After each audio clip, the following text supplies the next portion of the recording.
வணக்கம். இன்றைக்கி நம்ம பார்க்க போகிற சமையல் என்னென்னு பார்த்திங்கன்னா, ஒரு 7 வகையான சப்ஜி ரெசிபி தான் பார்க்க போகிறோம். இது எல்லாமே இட்லி, தோசை, சப்பாத்தி, சாதம் எல்லாத்துக்குமே தொட்டு சாப்பிட்றதுக்கு அருமையாக இருக்கும். ரொம்ப ஈஸியாகவும் இருக்கும். ஸோ வாங்க இந்த அருமையான 7 வகையான சப்ஜி ரெசிபி எப்படி செய்யலாங்கிறத பார்க்கலாம். இப்போ ஒரு பேன் எடுத்துக்கலாம். பேன் சூடானதும் அதில் ஒரு 3 டேபிள் ஸ்பூன் கிட்ட எண்ணெய் விட்டுக்கலாம். எண்ணெய் நல்லா சூடாகிடுச்சு. 1 டீஸ்பூன் போல் சோம்பு சேர்த்துக்கலாம். கருவேப்பிலை சேர்த்துக்கலாம். சோம்பு நல்லா பொரிய ஆரம்பிச்சிருச்சு. இந்த ஸ்டேஜில் மீடியம் சைஸாக ஒரு பெரிய வெங்காயம் நல்லா பொடியாக கட் பண்ணி வச்சுட்டு இதை சேர்த்துக்கலாம்.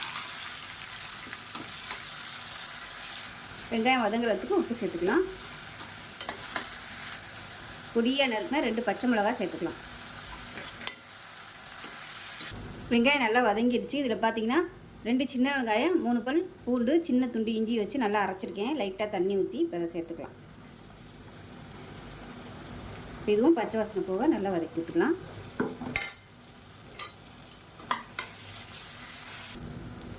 இஞ்சி பூண்டு பேஸ்ட் நல்லா வதங்கிடுச்சு. இப்போ இதில் 1/4 டீஸ்பூன் போல் மஞ்சள்தூள், 1 டீஸ்பூன் போல் மிளகாத்தூள், 1/2 டீஸ்பூன் மட்டன் மசாலா இல்லை சிக்கன் மசாலா எதுனாலும் சேர்த்துக்கோங்க.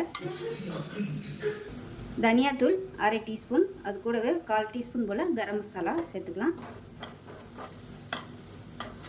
இது எல்லாத்தையும் நல்லா வதக்கி விட்டுட்டு மீடியம் சைஸாக ஒரு தக்காளி நல்லா பொடியாக கட் பண்ணி வச்சுருக்கேன், அதை சேர்த்துக்கலாம்.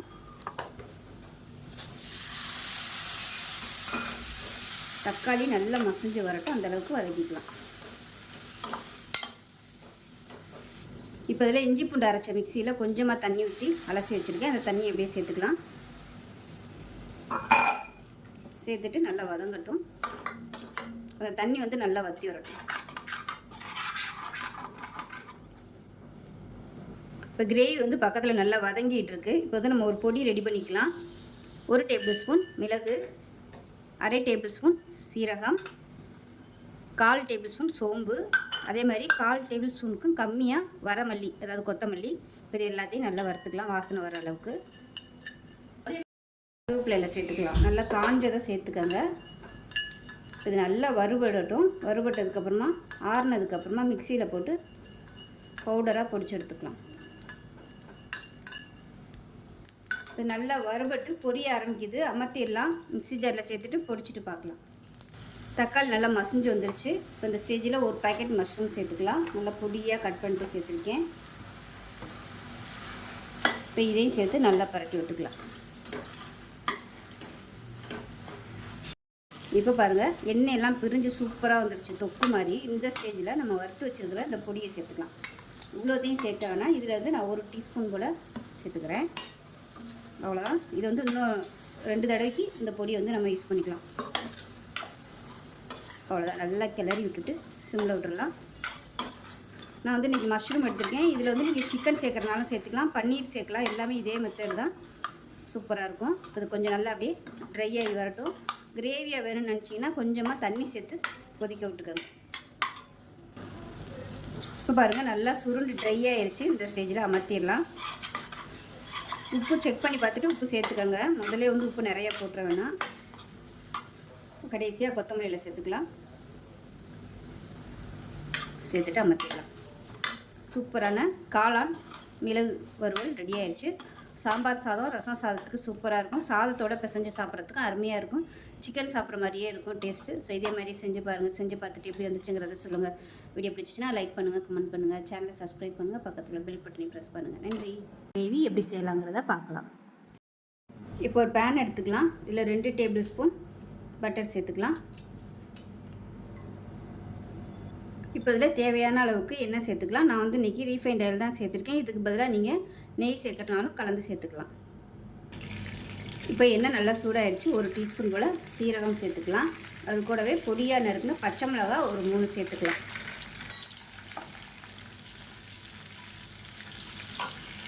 பச்சை மிளகாய் லேசாக வதங்க ஆரம்பிக்கவும் மீடியம் சைஸாக ஒரு பெரிய வெங்காயம் பொடியாக கட் பண்ணியிருக்கேன், அதை சேர்த்துக்கலாம்.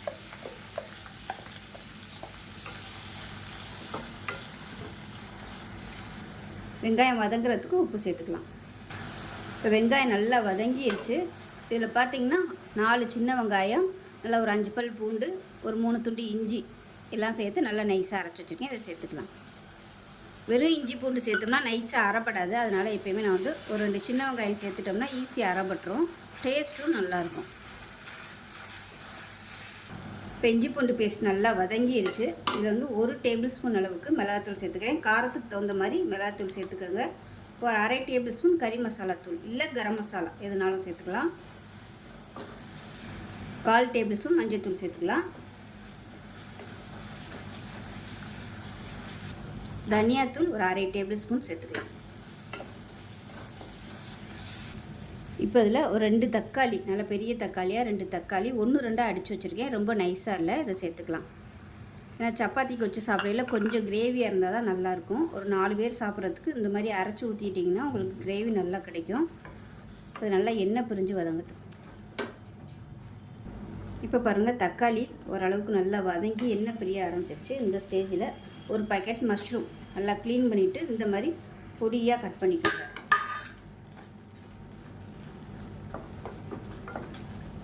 இப்போ இது கூடவே பன்னீரையும் சேர்த்துக்கலாம். ஒரு பாக்கெட் பன்னீர் வந்து சேர்த்துக்கலாம். இது வந்து ஒரு 100 கிராம் அளவு இருக்கும். பன்னீரையும் நல்லா பொடியாக கட் பண்ணிவிட்டு சேர்த்துக்கோங்க. இல்லைன்னா துருவி கூட நீங்கள் சேர்த்துக்கலாம். அது நல்லா வதங்கட்டும். ஏன்னா மஷ்ரூம்லேயும் தண்ணி விட்டு வரும். தேவைப்பட்டால் அப்புறமா நம்ம தண்ணி ஊற்றிக்கலாம். மீடியமான ஃப்ளேமில் வேகட்டும். இப்போ எப்படி இருக்குன்னு பார்க்கலாம். இப்போ பாருங்கள், நல்லா எண்ணெயெல்லாம் பிரிஞ்சு வர ஆரம்பிச்சிருச்சு. இந்த ஸ்டேஜில் தண்ணி வந்து உங்களுக்கு தேவைப்பட்டால் நீங்கள் சேர்த்துக்கோங்க. எவ்வளோ வேணுமோ, கிரேவி வந்து எவ்வளோ வேணுமோ அதுக்கு தகுந்த மாதிரி தண்ணி சேர்த்துக்கோங்க. நான் வந்து ஒரு 1/4 கப் அளவுக்கு மட்டும் தண்ணி சேர்த்துக்கிறேன். ஏன்னா சப்பாத்திக்கு தொட்டு சாப்பிடையில் கொஞ்சம் கிரேவியாக இருந்தால் தான் நல்லாயிருக்கும். இல்லைன்னா ரொம்ப ட்ரையாக இருந்துச்சுன்னா பத்தாது, ஒரு 4 பேர் சாப்பிட்றதுக்கு பத்தாது. அதனால் நான் வந்து கொஞ்சம் தண்ணி விட்டுருக்கேன். இப்போ இது வந்து நல்லா கொதிக்கட்டும். பார்க்கலாம். இப்போ பாருங்கள், நல்லா சூப்பராக வந்துச்சு. இந்த ஸ்டேஜில் நல்லா ஒரு ரிச்சாக இருக்கணுங்கிறதுக்காக நான் வந்து நல்லா ஒரு 2 டேபிள் ஸ்பூன் அளவுக்கு ஃப்ரெஷ் க்ரீம் சேர்த்துக்கிறேன். இது வந்து ஆப்ஷனல் தான், இருந்தால் சேர்த்துக்கோங்க. இது என்கிட்ட இருந்துச்சதுனால நான் வந்து சேர்த்துருக்கேன். சேர்த்திங்கன்னா டேஸ்ட்டு நல்லாயிருக்கும். இது கூடவே ஒரு 1/2 மூடி எலுமிச்சம்பழம் ஜூஸ் வந்து பிழிஞ்சு விட்டுக்கலாம்.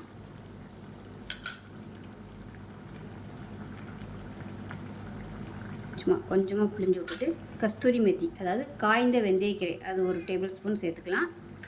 இது கூடவே பொடியாக நறுக்குனா கொத்தமல்லி இலை சேர்த்துட்டு நல்லா கலந்து விட்டுக்கோங்க. கலந்து விட்டுட்டு மூடி வச்சிடலாம். ஃப்ரெஷ் க்ரீம் வந்து சேர்த்தோம்னா நல்லா கிரேவி நல்லா திக்னஸ் கொடுக்கும். பன்னீருக்கு பதிலாக நீங்கள் முட்டை கூட சேர்த்துக்கலாம். இப்போ அதை மூடி வச்சிடலாம். மீடியமான ஃப்ளேமில் கொதிக்கட்டும். இப்போ எப்படி இருக்குன்னு பார்க்கலாம். பாருங்கள், சூப்பரான மஷ்ரூம் பன்னீர் புர்ஜி ரெடி ஆயிடுச்சு. இது வந்து நீங்கள் இப்போ அப்படியே பெரட்டினாப்பில் வைக்கிறதுனாலும் வச்சுக்கோங்க. நான் வந்து சப்பாத்திக்கு வந்து கொஞ்சம் கிரேவியாக வேணுங்கிறதுக்காக இப்படி வச்சுருக்கிறேன். ஸோ உங்களோட விருப்பம் தான். டேஸ்ட்டு சூப்பராக இருக்கும். எப்பயும் ஒரே மாதிரி பண்ணாமல் இது மாதிரி டிஃப்ரெண்ட்டாக செஞ்சு கொடுங்க. நல்ல வித்தியாசமாகவும் இருக்கும், டேஸ்ட்டாகவும் இருக்கும். சப்பாத்தி, இட்லி, தோசைக்கெலாம் கூட தொட்டு சாப்பிட்லாம். ஸோ இதே மாதிரி செஞ்சு பாருங்கள். செஞ்சு பார்த்துட்டு எப்படி வந்துச்சுங்கிறத சொல்லுங்கள். வீடியோ பிடிச்சிச்சின்னா லைக் பண்ணுங்கள், கமெண்ட் பண்ணுங்கள், சேனலை சப்ஸ்கிரைப் பண்ணுங்கள், பக்கத்தில் உள்ள பெல் பட்டனையும் ப்ரெஸ் பண்ணுங்கள். நன்றி. வாங்க, இந்த ரொம்ப சிம்பிளான இந்த முட்டை கிரேவி எப்படி செய்யலாங்கிறத பார்க்கலாம். ஒரு சின்ன மிக்ஸி ஜார் எடுத்துக்கலாம். இதில் பார்த்தீங்கன்னா ஒரு 4 பல் பூண்டு, சின்னதாக 2 துண்டு இஞ்சி சேர்த்துக்கலாம். இது கூடவே 1 டீஸ்பூன் போல் மிளகு, இது 3ஐயும் நல்லா அரைச்சிக்கலாம். இது தனியாக இருக்கட்டும். இதில் பார்த்தீங்கன்னா மீடியம் சைஸாக ஒரு 3 தக்காளி நறுக்கிட்டு மிக்ஸி ஜாரில் சேர்த்துருக்கேன். இதையும் நல்லா நைஸாக அரைச்சிட்டு பார்க்கலாம். இப்போ ஒரு குக்கர் எடுத்துக்கலாம். இதில் பார்த்தீங்கன்னா மீடியம் சைஸாக 2 பெரிய வெங்காயம் நீளமாக நறுக்கி வச்சுருக்கேன், அதை சேர்த்துக்கலாம். இது கூடவே 2 பச்சை மிளகாய் சேர்த்துக்கலாம். இது கூடவே நம்ம அரைச்சி வச்சுருக்க இஞ்சி பூண்டு மிளகு இடித்ததை சேர்த்துக்கலாம். அடுத்ததாக மிக்சியில் அரைச்சி வச்சுருக்க தக்காளி பேஸ்ட்டை சேர்த்துக்கலாம். இப்போ இதில் 1 டேபிள் ஸ்பூன் தனியாத்தூள் சேர்த்துக்கலாம். அதே போல் 1 டேபிள் ஸ்பூன் மட்டன் மசாலா இல்லை சிக்கன் மசாலா சேர்த்துக்கோங்க. 1 டேபிள் ஸ்பூன் மிளகாத்தூள் சேர்த்துக்கலாம். இது கூடவே 1/4 டேபிள் ஸ்பூன் மஞ்சள்தூள் சேர்த்துக்கலாம். கலருக்காக காஷ்மீரி மிளகாத்தூள் ஒரு 1/4 டேபிள் ஸ்பூன் சேர்த்துருக்கேன். இது வந்து ஆப்ஷனல் தான். இது கூடவே மிக்ஸியை அலசிட்டு கொஞ்சமாக தண்ணி சேர்த்துக்கலாம். இப்போ இதில் கொஞ்சமாக உப்பு சேர்த்துக்கலாம். இது எல்லாத்தையும் நல்லா கலந்து விட்டுடலாம். இப்போ இதில் நல்லா ஒரு 3 டீஸ்பூன் அளவுக்கு எண்ணெய் விட்டுக்கலாம். இப்போ பார்த்திங்கன்னா ஒரு கிண்ணத்தில் ஒரு 6 முட்டை எடுத்திருக்கேன். இதை அப்படியே அதில் வச்சிடலாம். வச்சுட்டு மூடி வச்சிடலாம். இந்த முட்டை வெடிக்காமல் இருக்கிறதுக்காக ஒரு சொட்டு எண்ணெய் விட்டுக்கலாம். முட்டை வெடிக்காமல் இருக்கிறதுக்காக 2 கல் உப்பு சேர்த்துக்கலாம். இது எல்லாத்தையும் மூடி வச்சுட்டு நல்லா ஒரு 3 விசில் விட்டுட்டு ஸ்டீம்லாம் போனதுக்கப்புறம் பார்க்கலாம். இப்போ எப்படி இருக்குன்னு பார்க்கலாம். இப்போ பாருங்கள், இந்த முட்டையை மட்டும் தனியாக வெளியே எடுத்துடலாம். இப்போ இந்த வெங்காயம் தக்காளி மசாலாவை நல்லா கரண்டியை வச்சு மசிச்சு விட்டுக்கலாம். மசிச்சு விட்டுட்டு கேஸ் ஆன் பண்ணிவிட்டு நல்லா கொஞ்சம் கொதிக்க விட்டுக்கலாம். சிம்மரில் விட்டுட்டிங்கன்னா நல்லா அப்படியே கொதிச்சுட்ருக்கும். இப்போ பாருங்கள், கிரேவி நல்லா கொதிச்சுக்கிட்டு இருக்குது. நம்ம வேக வச்ச முட்டையை வந்து இதில் இந்த கிரேவியில் சேர்த்துடலாம். சேர்த்துட்டு நல்லா சிம்மில் விட்டுருங்க. இது வந்து நீங்கள் தனியாக கடாயில் போட்டு வறுத்துட்டு சேர்க்கறதுனாலும் சேர்த்துக்கலாம், உங்களோட விருப்பம்தான். இல்லை முழுசாக சேர்க்குறதுனாலும் சேர்த்துக்கலாம், உங்களோட விருப்பம்தான். அந்த கிரேவி எல்லாத்தையுமே இது மேலே படுற மாதிரி கவர் பண்ணிவிட்டு அப்படியே மூடி வச்சுக்கணும். இப்போ கிரேவி கொதிச்சுட்ருக்கு. இதுக்கு மேலாப்பில் கஸ்தூரி மெத்தி சேர்த்துக்கலாம். சேர்த்துட்டு அப்படியே மூடி வச்சிடலாம். சிம்மர்லேயே கொஞ்சம் 1 நிமிஷம் கொதிக்கட்டும். இப்போ எப்படி இருக்குன்னு பார்க்கலாம். இப்போ பாருங்கள், நல்லா சூப்பராக ரெடி ஆகிடுச்சு. எண்ணெயெல்லாம் மேலே மிதக்க ஆரம்பிச்சிருச்சு. இந்த ஸ்டேஜில் அமர்த்திடலாம். இது மேலாப்பில் கொத்தமல்லி எல்லாம் சேர்த்துக்கலாம். அருமையான ஒரு சிம்பிளான ரொம்ப ஈஸியான முட்டை கிரேவி ரெடி ஆகிடுச்சு. இட்லி, தோசை, சப்பாத்தி எல்லாத்துக்குமே சூப்பராக இருக்கும். இந்த வீடியோ பிடிச்சிச்சுன்னா லைக் பண்ணுங்கள், கமெண்ட் பண்ணுங்கள், சேனலை சப்ஸ்கிரைப் பண்ணுங்கள், பக்கத்தில் உள்ள பெல் பட்டனையும் ப்ரெஸ் பண்ணுங்கள். நன்றி. பார்க்கலாம். இப்போ ஒரு கடாய் எடுத்துக்கலாம். ஒரு 2 சொட்டு எண்ணெய் விட்டுக்கலாம். இப்போ இதில் 1 டேபிள் ஸ்பூன் வர கொத்தமல்லி சேர்த்துக்கலாம். 1/2 டேபிள் ஸ்பூன் சீரகம், 1/4 டேபிள் ஸ்பூன் மிளகு, 1/4 டேபிள் ஸ்பூன் சோம்பு, 1/4 டேபிள் ஸ்பூன் வெள்ளை எள்ளு, 8லேருந்து 10 வரமிளகாய் சேர்த்துக்கலாம். இப்போ இது எல்லாத்தையுமே நல்லா வறுத்துக்கலாம். இப்போ பாருங்கள், எல்லாமே நல்லா வறுபட்டுருச்சு. இதை வேறு பிளேட்டுக்கு மாற்றிட்டு மிக்ஸி ஜாரில் சேர்த்து நல்லா நைஸாக அரைச்சிக்கலாம். இப்போ அதே பேன் எடுத்துக்கலாம். நல்லா ஒரு 2 டீஸ்பூன் அளவுக்கு எண்ணெய் விட்டுக்கலாம். இப்போ இதில் நல்லா ஒரு 200 கிராம் அளவுக்கு வெண்டைக்காய் கழுவிட்டு சின்ன சின்னதாக கட் பண்ணி வச்சுருக்கேன். இதை சேர்த்துக்கலாம்.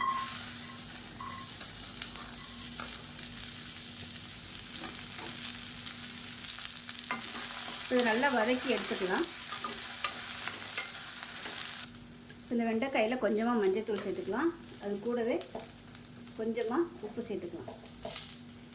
சேர்த்துட்டு நல்லா வதக்கி எடுத்துக்கலாம். தேவைப்பட்டுச்சுன்னா எண்ணெய் கொஞ்சம் கொஞ்சமாக ஊற்றிக்கோங்க. இப்போ பாருங்கள், வெண்டைக்காய் நல்லா வதங்கிடுச்சு. இதை வேறு பிளேட்டுக்கு மாற்றிக்கலாம்.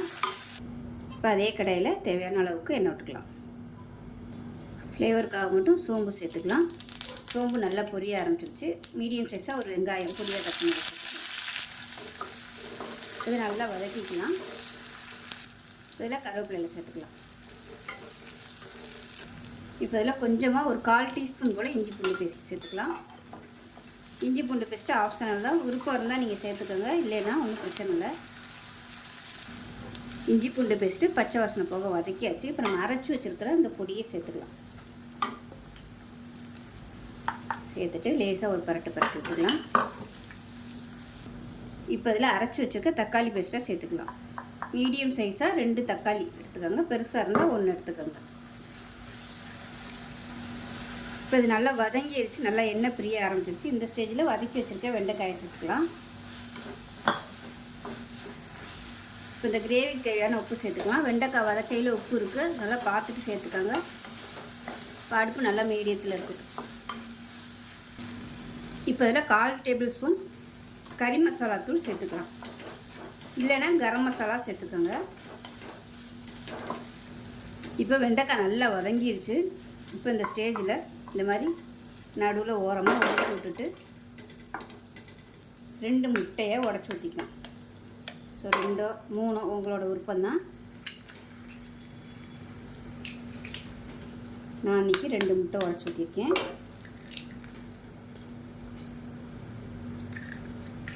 இப்போ இந்த முட்டைக்கு மட்டும் உப்பு சேர்த்துக்கலாம். கொஞ்சமாக ஒரு சிட்டிகை அளவுக்கு சேர்த்துக்கலாம். சேர்த்து நல்லா இந்த மாதிரி கலந்து விட்டுக்கோங்க. ஒரு அரை வேக்காடு வந்துருச்சு. இந்த ஸ்டேஜில் வெண்டைக்காய் எல்லாத்தையும் போட்டு ஒன்று சேர்த்துக்கலாம். அப்போ தான் ஒட்டும், இல்லைன்னா ஒட்டாது உங்களுக்கு. இப்போ அப்படியே விட்டுறலாம். இப்போ நல்லா பரட்டி விட்டுக்கலாம். சூப்பராக வந்துருச்சு பாருங்கள். உங்களுக்கு இன்னும் கொஞ்சம் கிரேவியாக வேணும்னு நினச்சிங்கன்னா லைட்டாக தண்ணி ஊற்றிக்கோங்க. ஸோ இது வந்து சைடிஷாக வச்சுக்கலாம். நம்ம சாம்பார் சாதம், ரசம் சாதத்துக்கலாம், சப்பாத்திக்கு தொட்டு சாப்பிட்றதுக்கும் சூப்பராக இருக்கும். ஃப்ரெஷ்ஷாக அரைச்சி நான் அன்றைக்கி பொடி சேர்த்துருக்கேன். இந்த பொடிக்கு பதிலாக நம்ம வீட்டில் வச்சுருக்க குழம்பு மிளகாத்தூள் கூட நீங்கள் சேர்த்துக்கலாம். இப்போ மேலாப்பில் கொத்தமல்லி இலை சேர்த்துட்டு அமர்த்திடலாம். அவ்வளோதான், சூப்பரான வெண்டைக்காய் முட்டை மசாலா ரெடி ஆயிடுச்சு. சாதத்தோடு பசஞ்சு சாப்பிட்றதுக்கும் அருமையாக இருக்கும். ஸோ பசங்களுக்கு இது மாதிரி செஞ்சு கொடுங்க. இதே மாதிரியே செஞ்சு பாருங்கள். செஞ்சு பார்த்துட்டு எப்படி வந்துச்சுங்கிறத சொல்லுங்கள். வீடியோ பிடிச்சிச்சுன்னா லைக் பண்ணுங்கள், கமெண்ட் பண்ணுங்கள், சேனலை சப்ஸ்கிரைப் பண்ணுங்கள், பக்கத்தில் உள்ள பெல் பட்டனை ப்ரெஸ் பண்ணுங்கள். நன்றி. செய்யலாங்கிறத பார்க்கலாம். ஒரு கடாய் எடுத்துக்கலாம். கடாயில் தேவையான அளவுக்கு எண்ணெய் விட்டுக்கலாம். எண்ணெய் வந்து நல்லா தாராளமாகவே விட்டுக்கலாம். அப்போ தான் உருளைக்கிழங்கு நல்லா ரோஸ்ட் ஆகி வரும். எண்ணெய் சூடானதும் 1 டீஸ்பூன் போல் கடுகு சேர்த்துக்கலாம். 1 டீஸ்பூன் உளுந்து சேர்த்துக்கலாம். கடுகு நல்லா பொரிய ஆரம்பிக்கவும் ஒரு 5 பல் பூண்டு வந்து தட்டி வச்சுருக்கேன். இந்த பூண்டை சேர்த்து நல்லா கோல்டன் கலரில் வர அளவுக்கு நல்லா வறுத்துக்கலாம். அப்போ தான் உங்களுக்கு வந்து உருளைக்கிழங்கு மசாலா நல்லா டேஸ்ட்டாக இருக்கும். இந்த அளவுக்கு பூண்டு நல்லா வதங்கினதும் 1/4 கிலோ உருளைக்கிழங்கு வேக விட்டு சின்ன சின்னதாக கட் பண்ணி வச்சுருக்கேன். அதை சேர்த்துட்டு எண்ணெயில் நல்லா ஃபஸ்ட்டு வறுத்துக்கணும். அந்த உருளைக்கிழங்கோட மேலே உள்ள கோட்டிங்லாம் நல்லா கொஞ்சம் கிறிஸ்பியாகி வரணும். அந்தளவுக்கு ஒரு 2 நிமிஷம் வதக்கிக்கலாம் உருளைக்கிழங்கை. இப்போ உருளைக்கிழங்கு நல்லா வதங்கினதும் ஒரு 2 டேபிள் ஸ்பூன் அளவுக்கு மிளகாத்தூள் சேர்த்துக்கலாம். உங்கள் காரம் எவ்வளோ தேவையோ அதுக்கு தகுந்த மாதிரி சேர்த்துக்கோங்க. இது வந்து கொஞ்சம் காரமாக தான் இருக்கும். காரம் கம்மியாக வேணால் நீங்கள் 1.5 டேபிள் ஸ்பூன் கூட சேர்த்துக்கலாம். இப்போ இதில் கொஞ்சமாக மஞ்சள்தூள் சேர்த்துக்கலாம். ஒரு 1/4 டீஸ்பூன் போல் மஞ்சள்தூள் சேர்த்துக்கலாம். இப்போ இது எல்லாத்தையுமே நல்லா எண்ணெயில் வந்து நல்லா பரட்டி விடணும். பரட்டி விட்டுட்டு இப்போ தேவையான அளவுக்கு உப்பு சேர்த்துக்கலாம். உப்பு வந்து உருளைக்கிழங்கு வேக வைக்கும் போதும் கொஞ்சமாக சேர்த்திங்கன்னா நல்லா உருளைக்கிழங்குலாம் நல்லா பிடிச்சிக்கிறோம். நான் வந்து உருளைக்கிழங்கு வேக வைக்கல சேர்க்கலை. இப்போ உப்பு சேர்த்து நல்லா ஒரு 2 நிமிஷம் பரட்டி விட்டுட்டு நல்லா 1 டேபிள் ஸ்பூன் அளவுக்கு அரிசி மாவு இல்லைன்னா கார்ன்ஃப்ளவர் மாவு சேர்த்துக்கோங்க. இது வந்து உருளைக்கிழங்குக்கு நல்ல ஒரு மேலே கோட்டிங் கொடுக்கும், நல்லா கிறிஸ்பியாக. எப்பயுமே உருளைக்கிழங்கு செய்யும்போது அரிசி மாவும் கார்ன்ஃப்ளவர் மாவும் சேர்த்திங்கன்னா நல்லாயிருக்கும். இப்போ வந்து மேஜிக் மசாலா, அதாவது மேகி மேஜிக் மசாலா பேக்கெட் வந்து சேர்த்துருக்கேன். இது டிபார்ட்மெண்ட் ஸ்டோரில் வந்து ஈஸியாகவே கிடைக்கும். இது சேர்த்திங்கன்னா பொரியலுக்கெலாம் அந்த மாதிரி சேர்க்கும்போது நல்லா ஃப்ளேவராக இருக்கும். பசங்கள்லாம் நல்லா விரும்பி சாப்பிடுவாங்க. ஸோ அது வந்து நான் ஒரு பேக்கெட் சேர்த்துருக்கேன். இது வந்து ஆப்ஷனல் தான், கிடைச்சா சேர்த்துக்கோங்க, இல்லைன்னா விட்டுறலாம். இல்லைன்னா அதுக்கு பதிலாக நீங்கள் கரம் மசாலா கூட சேர்த்துக்கலாம். கரம் மசாலா இல்லை கறி மசாலா சேர்த்துக்கலாம். இப்போ பாருங்கள், இந்த மசாலா சேர்த்துட்டு நல்லா பரட்டி விட்டுக்கலாம். எண்ணெய் பத்தாத மாதிரி இருந்துச்சுன்னா எண்ணெய் கொஞ்சம் சேர்த்துக்கோங்க. இப்போ எல்லாமே நல்லா மொறுமொறுன்னு ரோஸ்ட் ஆகி வந்துருச்சு. இதில் கஸ்தூரி மேத்தி வந்து சேர்த்துக்கலாம். நல்லா கசக்கி விட்டுட்டு நல்லா ஒரு 2 டீஸ்பூன் போல் சேர்த்து கேஸ் அமர்த்திடலாம். அமர்த்திட்டு நல்லா பரட்டி விட்டுக்கலாம். அவ்வளோதான், அருமையான உருளைக்கிழங்கு மசாலா காரசாரமாக ரெடி ஆயிடுச்சு. தயிர் சாதத்துக்கெலாம் தொட்டு சாப்பிட்றதுக்கு பிரமாதமாக இருக்கும். சாம்பார் சாதம், ரசம் சாதத்துக்கெலாம் நல்லாயிருக்கும். இதே மாதிரியே செஞ்சு பாருங்கள். செஞ்சு பார்த்துட்டு எப்படி வந்துச்சுங்கிறத கமெண்ட் செக்ஷனில் சொல்லுங்கள். வீடியோ பிடிச்சிச்சின்னா லைக் பண்ணுங்கள், கமெண்ட் பண்ணுங்கள், சேனலை சப்ஸ்கிரைப் பண்ணுங்கள், பக்கத்தில் உள்ள பெல் பட்டனை ப்ரெஸ் பண்ணுங்கள். நன்றி. கிரேவி எப்படி செய்யலாங்கிறத பார்க்கலாம். ஒரு பேன் எடுத்துக்கலாம். இதில் வந்து நல்ல ஒரு 4 ஸ்பூன் அளவுக்கு எண்ணெய் விட்டுக்கலாம்.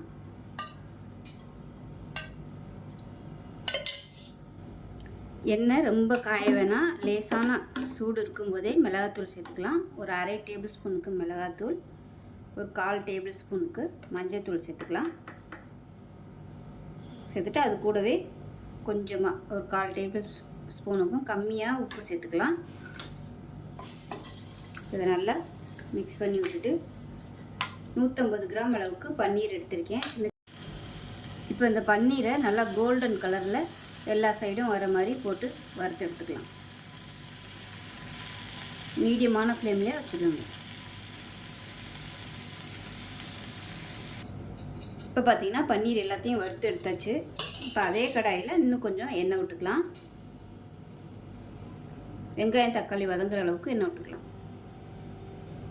இப்போ எண்ணெய் நல்லா சூடாயிருச்சு. 2 துண்டு பட்டை சேர்த்துக்கலாம். ஒரு 3 கிராம்பு சேர்த்துக்கலாம். ஒரு பச்சை மிளகாய் உடைச்சிட்டு சேர்த்துக்கலாம். மீடியம் சைஸாக 2 பெரிய வெங்காயம் கட் பண்ணதை சேர்த்துக்கலாம். மெஷரிங் கப்பில் 1.25 கப் அளவு இருக்கும். இப்போ வெங்காயம் லேசாக வதங்க ஆரம்பிக்கவும் நல்லா 1 டேபிள் ஸ்பூன் அளவுக்கு இஞ்சி பூண்டு பேஸ்ட் சேர்த்துக்கலாம். நான் வந்து பேஸ்ட்டு வச்சுருக்கிறதுனால சேர்த்துருக்கேன். இல்லைன்னா நீங்கள் ஒரு 5 பல் பூண்டு 2 துண்டு இஞ்சி சேர்த்துக்காங்க. இப்போ இதில் மீடியம் சைஸாக 3 தக்காளி எடுத்திருக்கேன். மெஷரிங் கப்பில் 2 கப் அளவு. வெங்காயத்தோட அளவு கம்மியாகவும் தக்காளியோட அளவு அதிகமாகவும் இருக்கணும். இது மாதிரி எப்பயுமே கிரேவி செய்யும்போது இந்த தக்காளி நல்லா மசிஞ்சு வர அளவுக்கு வதக்கிக்கலாம். இப்போ தேவையான அளவுக்கு உப்பு சேர்த்துக்கலாம். அப்போ தான் வெங்காயம் தக்காளி சீக்கிரமாக வதங்கும். இப்போ இதில் ஒரு 5 முந்திரி பருப்பு சேர்த்துக்கலாம். அது கூடவே ஒரு 3 பாதாம் சேர்த்துக்கலாம். பாதாம் வந்து ஆப்ஷனல் தான், சேர்த்திங்கன்னா நல்லா ரிச்சாக இருக்கும்.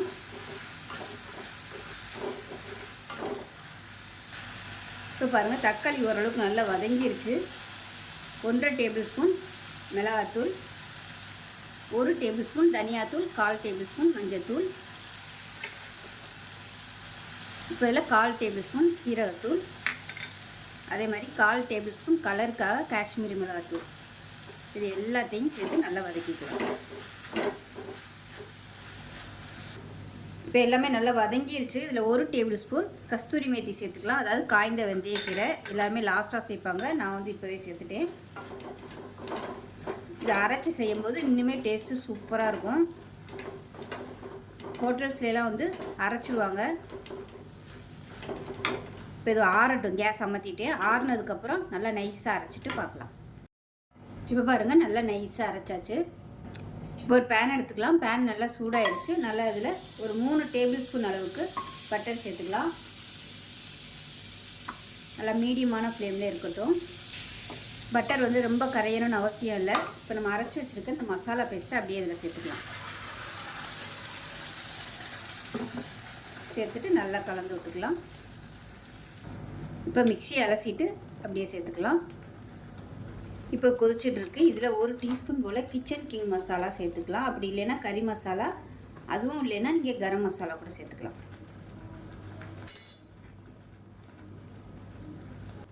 இப்போ இதில் 1 டீஸ்பூன் போல் ஜீனி சேர்த்துக்கலாம். ஹோட்டலில் கொடுக்குற அதே டேஸ்ட் வந்து உங்களுக்கு நல்லா கிடைக்கும். இந்த கிரேவி வந்து நல்லா ஸ்மூத்தாக அரைச்சிக்கோங்க. அப்போ தான் ஹோட்டலில் கொடுக்குற மாதிரியே இருக்கும். அப்படி இல்லைன்னா நல்லா அரைச்சிட்டு இது வந்து வடிகட்டிட்டிங்கன்னா உங்களுக்கு அந்த சக்கையெல்லாம் வெளியே வந்துடும். நல்லா ஹோட்டலில் கொடுக்குற மாதிரி அப்படியே ஒரிஜினல் அந்த கிரேவி வந்து சூப்பராக இருக்கும், நல்லா ஸ்மூத்தாக. இப்போ இது நல்லா கொதிச்சிட்ருக்கு. இந்த ஸ்டேஜில் நல்லா ஒரு 1/4 கப் அளவுக்கு ஃப்ரெஷ் க்ரீம் சேர்த்துக்கோங்க. நல்லா டேஸ்ட்டு சூப்பராக இருக்கும்.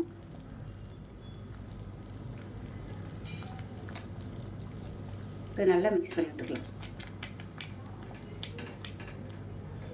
இப்போ நம்ம வறுத்து வச்சுருக்க பன்னீரை சேர்த்துக்கலாம். இப்போ இது மேலாப்பில் 1 டேபிள் ஸ்பூன் பட்டர் சேர்த்துட்டு அப்படியே மூடி வச்சிடலாம். இப்போ இதை மூடி வச்சிடலாம். மீடியமான ஃப்ளேமில் கொதிக்கட்டும். இப்போ அவ்வளோதான், அருமையான பன்னீர் கிரேவி நல்லா க்ரீமியாக சூப்பராக ரெடி ஆகிடுச்சு. சப்பாத்திக்கு தொட்டு சாப்பிட்றதுக்கு அருமையாக இருக்கும். ஸோ இதே மாதிரியே செஞ்சு பாருங்கள். செஞ்சு பார்த்துட்டு எப்படி இருந்துச்சுங்கிறத சொல்லுங்கள். வீடியோ பிடிச்சிச்சின்னா லைக் பண்ணுங்கள், கமெண்ட் பண்ணுங்கள், சேனலை சப்ஸ்கிரைப் பண்ணுங்கள், பக்கத்தில் உள்ள பெல் பட்டனையும் ப்ரெஸ் பண்ணுங்கள். நன்றி.